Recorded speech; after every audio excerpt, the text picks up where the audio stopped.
Hello students, welcome to Achiever Academy. तो जैसा कि आप सभी जान रहे हैं कि ऑलमोस्ट 2 हफ्ते से ज़्यादा हो गए और हमारे वीडियोस नहीं आ रहे थे। तो इस चीज़ के लिए मैं आप सभी से माफ़ी मांगता हूँ। एक्चुअली हमारे जो एडिटर सर हैं वो अपने कुछ पर्सनल वर्क से थोड़ा बाहर चले गए थे, जिसके चलते हमारी वीडियोस थोड़ा डिले हो गई थी।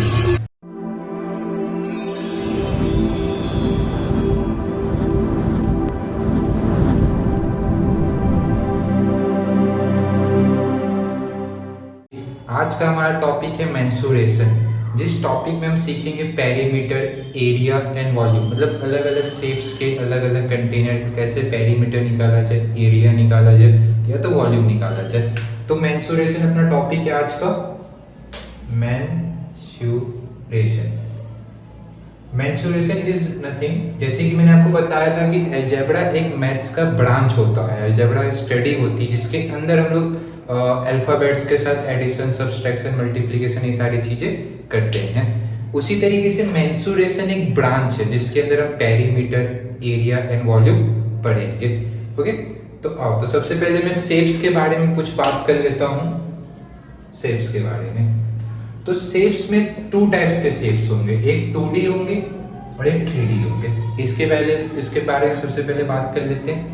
2D शेप्स में ऐसे शेप्स को बोलूंगा जिसके अंदर आपको सिर्फ 2 ही डायमेंशन देखने को मिलेंगे, एक लेंथ और एक ब्रेथ। और 3D शेप्स में ऐसे शेप्स को बोलूंगा जिसके अंदर आपको 3 डायमेंशन देखने को मिलेंगे, जैसे कि लेंथ, ब्रेथ या तो हाइट। अभी एग्जाम्पल में मैं अगर इस बोर्ड को अगर ले लूँ, तो अगर आप इसको सामने से देखोगे आपको 2 ही पोर्शन दिखेगा, एक ही कितना ये लंबा है और एक कितना चौड़ा है, 2 ही पोर्शन दिखेगा। ये पीछे से कितना चौड़ा है, मोटा है, ये चीज आपको नहीं देखने को मिलेगा सामने से। तो इसके अंदर आप 2 ही चीजें देख पा रहे हो, तो इस शेप को आप बोलोगे 2D शेप, 2 डायमेंशन शेप, जिसके अंदर आप ओनली 2 ही चीजों को देख सकते हो। ठीक, तो 2D शेप्स में कौन कौन से शेप्स आते हैं, सबसे पहले वो बात करते हैं। तो 2D शेप्स में सबसे पहला आता है रेक्टेंगल, एक आता है स्क्वायर। रेक्टेंगल में यहाँ पे ड्रॉ कर देता हूं।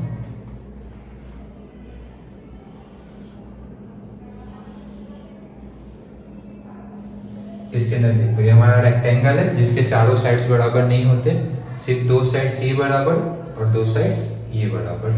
ओके, इस चीज को बोलते हैं लेंथ यानी लंबाई, और ये होती है ब्रेथ यानी चौड़ाई। ओके, रेक्टेंगल्स के चारों साइड्स अनइक्वल होने के साथ साथ इसके ये जो कॉर्नर्स होते हैं, तो कॉर्नर एंगल्स इसके 90 होते हैं, चारों कॉर्नर एंगल्स 90 होंगे।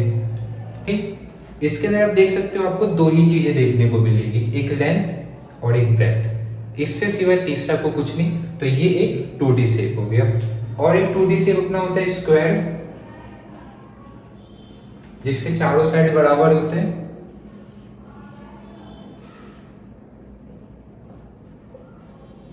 ए B L, A B L, A B L, A B L.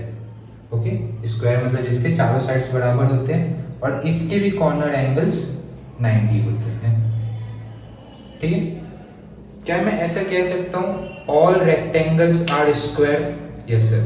अगर मैं इसी रेक्टेंगल को अगर थोड़ा सा छोटा करते जाऊं, थोड़ा सा छोटा करते जाऊं, एक पॉइंट ऐसा आएगा जब मेरा लेंथ और ये ब्रेथ दोनों बराबर हो जाएगा, उस समय क्या इस रेक्टेंगल को मैं स्क्वायर कह सकता हूं? Yes sir. ठीक, तो रेक्टेंगल और स्क्वायर में फिलहाल कॉमन प्रॉपर्टी यही है कि दोनों के कॉर्नर एंगल्स जो है बराबर होते हैं, 90-90। ओके, और एक आप 2D शेप अगर लेना चाहो तो आप ले सकते हो ट्राइंगल, सॉरी यहाँ लिखना है ना, ट्राइंगल। ओके, ये देखो इस हिसाब से। ठीक, ट्राइंगल में भी अलग अलग टाइप्स होते हैं, इक्विलेटरल ट्राइंगल होता है, स्केलियन ट्राइंगल होता है, आइसोसेलेस ट्राइंगल होता है। तो उसके ऊपर मैं एक अलग लेक्चर बना दूंगा। अभी नॉर्मल एक ट्राइंगल आप मान के चलो जिसके तीनों साइड्स बराबर है। ट्राइंगल यानी 3 साइड्स, मैं यहाँ लिख देता हूँ 3 साइड्स। ओके, स्क्वायर मतलब 4 sides and all are equal.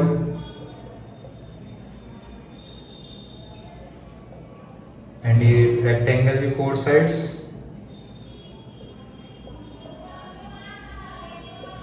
All are. ठीक है, रेक्टेंगल में 2 साइड सेम होंगे और 2 साइड्स डिफरेंट होंगे, मतलब ये दोनों सेम और ये दोनों सेम, ये दोनों सेम नहीं होते। स्क्वायर में चारों सेम होगा और triangle, sorry it's my mistake, okay. Triangle, triangle के साइड 3 साइड्स, इसके जैसे कि मैंने बताया अलग अलग प्रॉपर्टीज होती है, या तो तीनों साइड बराबर हो सकती है, तो तीनों डिफरेंट हो सकती है, तो दो सेम एक डिफरेंट हो, तो उस पर एक अलग से लेक्चर जाएगा, अभी इसमें उतना डीपली हम बात नहीं करेंगे, ठीक। तो ये हमारे 2D शेप्स थे। इसमें और एक एक्स्ट्रा में 2D, इसको आप लोग नोट कर लो या तो स्क्रीनशॉट ले लो, ठीक। चलो, इसके अंदर और एक आपका 2D शेप आता है सर्कल, ठीक है, सर्कल। तो ये रहा मेरा सर्कल, ये मेरा सेंटर O, ये मेरा रेडियस R, और ये पूरा मेरा डायमीटर D, सर्कल, ओके। तो यहाँ पे मैंने अभी तक कुछ 2D शेप्स के बारे में बात करी, जिसके अंदर आपको सिर्फ 2 ही डायमेंशन देखने को मिलेंगे। अब कुछ 3D शेप्स के बारे में बात करें, ठीक। अभी आएंगे हम लोग, अभी मेन टॉपिक पे आएंगे, अभी सिर्फ शेप्स के बारे में थोड़ा मैं आपको क्लैरिफाई करवा दूँ कि 2D शेप्स क्या है, 3D शेप्स क्या है, ताकि आगे आपको थोड़ा समझने में आसानी होगा। अभी मेन पॉइंट पे आना बाकी है, ठीक। ये 3D शेप्स की अगर मैं बात करूँ, ठीक है, यानी जिसके अंदर 3 डायमेंशंस होंगे, तो इसका सबसे पहला अगर मैं आपको बताऊं तो क्यूबॉइड। क्यूबॉइड सर कैसा ड्रॉ होता है, तो देखो, एक रेक्टेंगल आप ऐसे ले लो, एक रेक्टेंगल आप इसके पीछे यहां से ले लो, उसके बाद इसके कॉर्नर्स को ज्वाइन कर दो, ओके। और एग्जांपल में आप वो जो हमारी जो रेड वाली ईंटें आते हैं, या तो क्यूबिकल बॉक्स, इन सभी को आप देख सकते हो, आप सेम शेप में होता है। हमारे बोर्ड भी सेम शेप से, अगर आप इसको थोड़ा एंगल चेंज करके अगर वहां से देखो तो, ठीक है, या तो वो रेड वाली ईंटें देख लेना, ब्लॉक्स देख लेना, वो क्यूबॉइड शेप में होते हैं। यहाँ आप देख सकते हो, यहाँ आपको 3 चीजें देखने को मिलेंगी। सबसे पहले तो ये आपका लेंथ, ठीक है, उसके बाद ये इसका हाइट है, कितना लंबा है वो, और ये पीछे कितना चौड़ा है वो, ब्रेथ। देखो, इसके अंदर 3 चीजें, एक तो ये कितना लंबा वो, ये कितना ऊंचा है वो, और पीछे से कितना चौड़ा है वो, ठीक है। इसके अंदर आप इसको हाइट ब्रेथ को अलग अलग कर सकते हो, ऐसा जरूरी नहीं, इसको आप ब्रेथ लिख सकते हो, इसको आप हाइट लिख सकते हो, वो चीजें चेंज हो सकती है। लेकिन इसके अंदर देखो 3 चीजें देखने को मिल रही है, लंबाई, ऊंचाई और पीछे से चौड़ाई, ठीक है, तीनों चीजें आपको दिख रही है। तो ऐसे शेप्स को कहते हैं 3D शेप्स, जिसके अंदर 3 डायमेंशंस देखने को मिले। अगर मैं और एक एग्जांपल में लूं तो क्यूब, क्यूब जो होता है वो एक स्क्वायर का 3D शेप होता है। जैसे ये हमारे जो आइस क्यूब्स होते हैं, वो इस क्यूब शेप में होता है,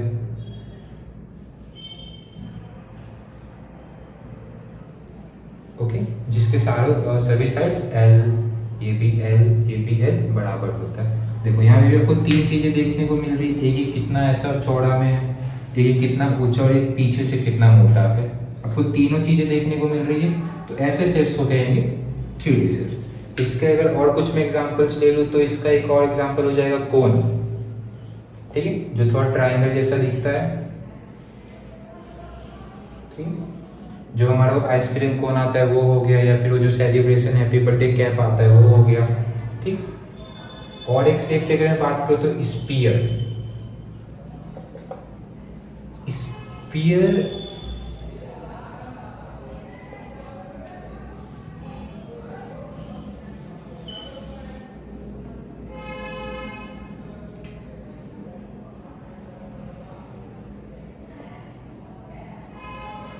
ऑलमोस्ट, मतलब हमेशा बच्चे ये कंफ्यूज रहते हैं कि सर सर्कल में और स्पीयर में डिफरेंस क्या है। दोनों लगभग ऑलमोस्ट एक ही जैसे सब मान के चलते हैं। सर्कल मतलब सिर्फ एक गोला, मतलब अगर मैं आपको विजुअलाइजेशन से बताऊं तो, मतलब मैंने एक बैंगल उठा लिया, यानी चूड़ी, तो देखो चूड़ी ऐसी होती है, बीच से वो खाली होती है, ठीक है, तो ये सर्कल शेप में है, ठीक, बीच से एकदम पूरा उसका पोर्शन खाली होता है, सिर्फ ऐसे आउटर शेप से सिर्फ गोल होती है, ऐसे शेप को बोलेंगे सर्कल। एग्जांपल में मैं यहाँ पे बैंगल लिख देता हूँ, यानी चूड़ी। जबकि अगर मैं एक बॉल उठाता हूँ, तो बॉल देखोगे आपको हर एक डायरेक्शन से गोल होता है। आप इसको ऐसे देखो, ऐसे देखो, ऐसे देखो, ऐसे देखो, किसी भी डायरेक्शन आप देखो, आपको बॉल हमेशा गोल ही दिखेगी। तो ऐसे शेप्स को इस कहते हैं स्पीयर। स्पीयर के एग्जांपल में आप ले सकते हो, बॉल हो गया, फुटबॉल हो गया, या तो हमारी और जितनी भी मतलब ऐसी चीजें जो हर एक तरफ से आपको गोल देखने को मिले, उसको कहते हैं स्पीयर। और जिन आउटर तरीके से मतलब सिर्फ बाहर से ही जो आपको ऐसे सर्कल टाइप में दिखे, ऐसा गोल, उसको कहते हैं सर्कल, ठीक है। तो सर्कल और स्पीयर के बीच का डिफरेंस क्लियर हो रहा है। चलिए, तो अभी 2D और 3D शेप्स के बीच का बात हो गया। अब मेन टॉपिक पे आते हैं सर। मेंसुरेशन में 3 टाइप्स होते हैं। मेंसुरेशन के अंदर हम लोग 3 चीजें करते हैं। क्या क्या वो मैं बता दूं आपको।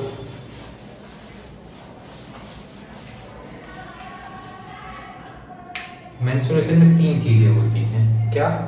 एक तो पेरीमीटर, एक एरिया और एक वॉल्यूम। ठीक है, चलो अब एक एग्जांपल से समझते तीनों चीज़ों को। मैंने आपको एक कमरा दिया, एक हॉल, मैंने आपको एक रूम दे दिया। उस रूम की 4 बाउंड्रीज होंगी। एक अगर रूम होगा तो उस रूम के ऑब्वियसली 4 वॉल्स होंगे। ठीक है, अब आपसे जब उस रूम का अगर पूछा जाए कि पेरीमीटर क्या है, तो आप कुछ नहीं करोगे, आप बस सम ऑफ ऑल बाउंड्रीज का नीचे लिख देता हूँ, सम ऑफ ऑल बाउंड्रीज। ठीक, पेरीमीटर में सिर्फ और सिर्फ बाउंड्रीज का एडिशन होता है और कुछ नहीं होता है। जैसे कि सर मैंने आपको एक शेप दे दिया ऐसा, ठीक है, मैंने ये कहा 20 मीटर, ये कहा 20 मीटर, ये कहा 10 मीटर और ये कहा 10 मीटर। मैंने आपसे कहा कि ये रेक्टेंगुलर प्लॉट है जिसका मुझे पेरीमीटर बताना है, जस्ट अ पेरीमीटर। तो आप क्या करोगे, इन चारों बाउंड्रीज का सिर्फ एडिशन कर दोगे, उसके अंदर क्या है क्या नहीं उससे आपको कोई लेना देना नहीं। सिर्फ चारों बाउंड्रीज को ऐड कर दो तो कितना हो जाएगा, 20 + 20 40, 40 + 10 50 और 50 + 6 10 60। तो मैं पेरीमीटर कितना आ जाएगा, 60 मीटर। डन। पेरीमीटर मतलब सम ऑफ ऑल बाउंड्रीज, जितनी भी बाउंड्रीज हो, चाहे वो वॉल हो, कोई प्लॉट हो, कोई भी शेप क्यों ना हो। मैं शेप अगर चेंज भी कर दूं आपके लिए, एकदम मैं इरेगुलर कोई शेप ले लूं, जैसे कि देखो मैंने एक इरेगुलर शेप लिया इस बार। ठीक है, मैंने ये कहा ये 5 मीटर, ये 3 मीटर, ये 2 मीटर, ये 2 मीटर, ये 2 मीटर, ये 7 मीटर और ये 3 मीटर। ओके, ऐसा मैंने आपसे दिया और मैंने कहा कि आप मुझको इस शेप का पेरीमीटर बताओ। तो आप क्या करोगे, पेरीमीटर मतलब sir sum of all sides, इन सभी को ऐड कर दो। 5 + 3 + 2 + 2 + 2 + 7 + 3। ओके, 5 + 3 8, 8 + 2 10, 10 + 2 12, 12 + 2 14, 14 और ये 10 24 metre. Is it clear? Perimeter में क्या करना है, सिर्फ सारी बाउंड्रीज को मुझे ऐड करना है। अब एरिया समझो, एरिया क्या होता है। अब मैंने क्या कहा कि ये मेरी बाउंड्रीज हो गई। अब अगर मैं ऐसा पूछूं कि इस कमरे में कितने लोग सिर्फ खड़े हो सकते हैं, मतलब वो कोई देखो, जैसे कि अगर ये मेरा कमरा है तो इस कमरे का एक वॉल होगा, मतलब सॉरी फ्लोर होगा, ये मेरा कमरा है। ठीक है, तो कमरे के भी बाउंड्रीज की मैं बात नहीं कर रहा हूँ। ठीक है, बाउंड्रीज की बात हटा दो। यहाँ पे इसका नीचे एक फ्लोर होगा। ठीक, अब एरिया में आपको बस ये बताना होता है कि इस फ्लोर पे आप कितने ऑब्जेक्ट्स को, कितने बॉडी को या तो कितने पर्सन्स को यहाँ रख सकते हो, यानी खड़ा कर सकते हो, ऐसा मान लो। मतलब मैं आपसे सिर्फ ऐसा बोलूँ कि एक कमरे के अंदर आप कितने पर्सन्स को खड़ा कर सकते हो विदाउट एडजस्टमेंट, मतलब उनको एक के ऊपर एक नहीं रखना, सिर्फ ऐसे खड़ा करते जो ऐसे लाइन से आगे पीछे ऐसे, वो होता है एरिया। ठीक, जैसे कि मैंने ऐसा कहा ये मेरा एक रेक्टेंगुलर प्लॉट हो गया। ठीक है, ये मेरा लेंथ मैं मान लेता हूँ 4 और मेरा ब्रेथ हो गया 3 मीटर का। डन, 4 मीटर का मेरा लेंथ और 3 मीटर का ब्रेथ। अभी मैं ऐसा कहता हूँ कि मेरा एक पर्सन जो है, ठीक है, एक पर्सन मेरा 1 मीटर स्क्वायर जैसा स्पेस लेता है। अगर मैं एक पर्सन को अगर यहाँ खड़ा करूँ तो 1 मीटर स्क्वायर जितना स्पेस यहाँ लेके खड़ा रहेगा। और मैं इस कमरे में टोटल 12 पर्सन्स को खड़ा कर सकता हूँ। ठीक है, तो मैं कह सकता हूँ 12 मीटर स्क्वायर जैसे हम लोग लेंगे अपना जगह। ठीक, अब मुझे क्या करना है कि इस कमरे में मैं कितने लोगों को खड़ा कर सकता हूँ, मुझे ये बताना है। तो मैं देखूंगा कि इस पूरे का एरिया कितना है।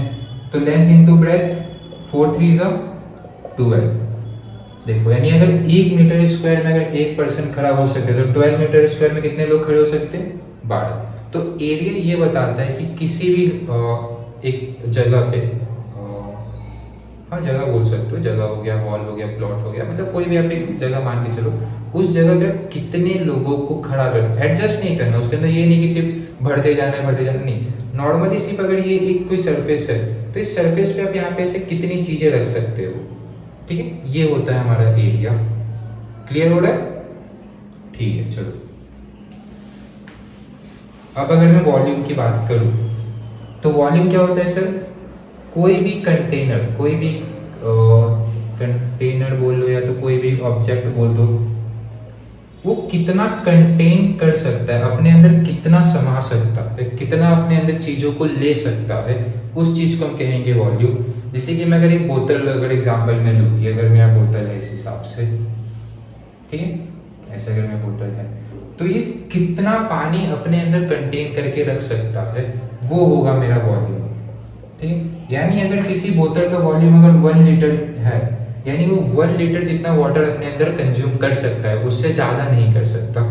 ठीक है, वॉल्यूम मतलब कोई भी कंटेनर अपने अंदर कितना कंटेन करके रख सकता है।